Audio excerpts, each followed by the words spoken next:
Hello students, कैसे हैं आप सभी। मैं अजय साहू स्वागत करता हूं आप सभी का अपने इस यूट्यूब चैनल में जिसका नाम है Atharva mathematics. Okay, so students, we are studying quadrilaterals in the series of our video lecture. Today we are going to see the theorem 8.1। ठीक है, हम थ्योरम 8.1 का स्टेटमेंट समझेंगे, then we will see its proof. Okay, so without wasting much time, चलिए हम आज का अपना वीडियो लेक्चर स्टार्ट करते हैं।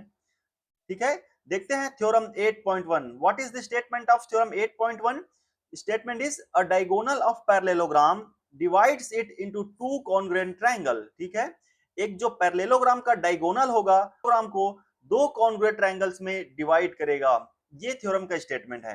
यहाँ पे स्टूडेंट देखिए दो वर्ड आ रहे हैं, एक तो आ रहा है पैरेललोग्राम और दूसरा आ रहा है कॉन्ग्रुएंट ट्रायंगल। तो ये दोनों वर्ड्स हम चलिए बेसिकली पहले समझ लेते हैं कि पैरेललोग्राम क्या होता है। ओके, पैरेललोग्राम क्या होता है ये समझ लेंगे और हम समझ लेंगे कि कोई कॉन्ग्रुएंट फिगर होता है वो क्या होता है। तो देखिए बेसिकली पैरेललोग्राम एक ऐसा क्वाड्रिलेटरल होता है। ठीक है, पैरेललोग्राम एक ऐसा क्वाड्रिलेटरल होता है जिसकी आमने सामने की साइड्स क्या होती है, पैरेलल होती है। समझ में आया आपको। सपोज करो A B and C D ये एक क्वाड्रिलेटरल है। ठीक है, सॉरी एक पैरेललोग्राम है। तो एबीसीडी यदि पैरेललोग्राम है तो इसकी खास बात क्या होगी, इसकी जो आमने सामने की साइड्स हैं वो पैरेलल होगी। ए बी पैरेलल होगा डीसी के and side B C parallel होगा साइड एडी के। इतना समझ में आया आपको पैरेललोग्राम की खास बात। ओके, अब देख लेते हैं हम कॉन्ग्रुएंट फिगर।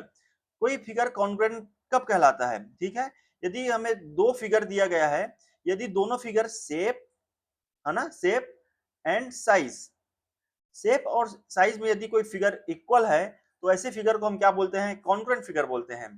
ठीक है, समझ में आया हमको। ठीक है, अब हम इस थ्योरम का प्रूफ देखेंगे। Proof of theorem 8.1। चलिए यहाँ पे हमने एक पैरेललोग्राम बना दिया है, इसका हम नाम दे देते हैं A B C and D. हम इसमें एक डायगोनल बना लेते हैं कुछ इस प्रकार से, डायगोनल एसी। आप डायगोनल बीडी भी बना सकते हैं। ठीक है, जैसे ही हमने डायगोनल एसी ड्रॉ किया, देखिए ये दो ट्रायंगल, ये जो पैरेललोग्राम है दो ट्रायंगल में डिवाइड हो गया, triangle A B C and triangle C D A. ठीक है, हम लिख लेते हैं here we have here A B C D is a parallelogram. ठीक है, parallelogram. Okay, and we have to prove, we have to prove, हमें क्या प्रूफ करना है, ट्रायंगल ए बी सी। ठीक है, ये वाला ट्रायंगल एंड ये वाला ट्रायंगल हमें प्रूफ करना है, triangle A B C is congruent to triangle C D A. ठीक है, ये दोनों ट्रायंगल आपस में कॉन्ग्रुएंट है, ये प्रूफ करना है।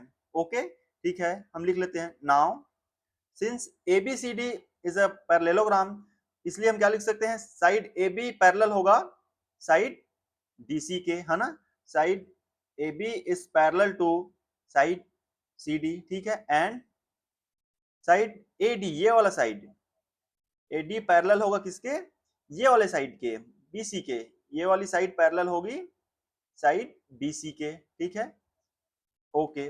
अब आप देखिए हम समझने के लिए यहाँ पे ड्रॉ कर लेते हैं साइड सी डी को एंड साइड ए बी को, एंड यहीं पे हम ऐसे करके क्या करते हैं, इसके डायगोनल एसी को ड्रॉ कर लेते हैं। अब देखिए यदि ये वाला सॉरी ये वाला एंगल को मैं यदि एंगल 1 नाम दूं एंड ये वाले एंगल को मैं यदि एंगल 2 नाम दूं, तो यही एंगल यहाँ पे बनेगा, this is angle 1 and this is angle 2। ठीक है, क्योंकि ये क्या है, ए बी लेंथ है, साइड ए बी है and this is your side D सी।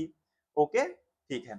अब आप देखिए चूंकि ए बी और सी डी पैरेलल है, यहाँ पे हमने लिख रखा है, and AC is the transversal, और हमें पता है कि यदि दो लाइंस पैरेलल होती है तो उसके ट्रांसवर्सल के थ्रू जो इंटीरियर एंगल बनता है, ये वाला एंगल इंटीरियर एंगल, ये क्या होगा, इक्वल होगा। तो हम लिख सकते हैं angle 1 is equal to angle 2। Reason क्या लिखेंगे, because they are forming interior angle, interior angle. समझ में आया आपको, ये क्या है, इंटीरियर एंगल है, दो लाइंस पैरेलल है और AC उसका ट्रांसवर्सल है, तो यहाँ पे जो बनने वाला इंटीरियर एंगल होगा वो क्या होगा, इक्वल होगा। ठीक है, ओके। अब देखते हैं यहाँ पे, आप देखिए ये वाला एंगल, कौन सा angle, this one and this one. यदि मैं इसको एंगल 3 बोलूं और इसको एंगल 4 बोलूं, ठीक है, तो आप देखिए AD is parallel to BC, मैं यहाँ पे ड्रॉ कर लेता हूं ऐसे। ये सपोज करो क्या है, AD है, ओके। एंड ये सपोज करो ऐसे क्या है, BC है। ये सपोज करो ये दो पैरेलल लाइंस है and this is your transversal, ठीक है। तो यहाँ पे ये जो एंगल फॉर्म हो रहा है, ये वाला एंगल एंड ये वाला एंगल, जो कि हमने नाम दिया है एंगल 3 एंड एंगल 4, ओके। तो ये भी एंगल क्या होगा, एंगल 3 एंड एंगल 4 आपस में क्या होगा, इक्वल होगा। क्यों? क्योंकि यहाँ पे देखिए AD and BC parallel lines हैं और AC उसका ट्रांसवर्सल है। एंड हमें पता है कि जब दो लाइंस पैरेलल होते हैं तो ट्रांसवर्सल के थ्रू जो इंटीरियर एंगल फॉर्म होता है वो आपस में क्या होता है, इक्वल होता है। तो यहाँ पर हम बोल देंगे both are forming interior angle, ये हम रीजन दे देंगे।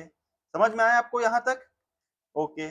अब आप देखिए in triangle ABC and triangle CDA, इसमें हमने क्या देख लिया, इसके जो इंटीरियर एंगल्स हैं वो आपस में इक्वल है। Angle 1 is equal to angle 2 ये वाला, and angle 3 is equal to angle 4, ठीक है, समझ में आया। और आप देखिए जो साइड्स, ये वाला कॉमन साइड है AC, ठीक है, दोनों ट्राइंगल में AC क्या है, कॉमन साइड है। तो हम लिख सकते हैं AC is equal to CA, ये क्या है, कॉमन साइड है, कॉमन साइड है, ओके।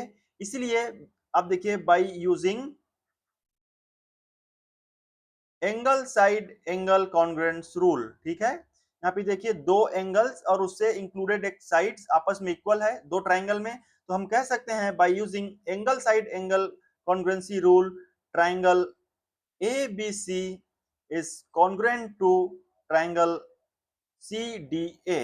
एंड यही अपन को प्रूफ करना था, ठीक है, हमें यही प्रूफ करना था कि एक पैरेललोग्राम में जो एक हम डायगोनल ड्रॉ करते हैं, तो जो डायगोनल होता है पैरेललोग्राम को दो कॉन्ग्रुएंट ट्रायंगल में डिवाइड करता है। एंड हमें मिल गया triangle ABC is congruent to triangle CDA by using angle side angle congruency rule. समझ में आया आपको? Okay, so this is the proof of theorem 8.1. I hope the video is helpful for you, and if you think so, please like, share and subscribe. Thank you.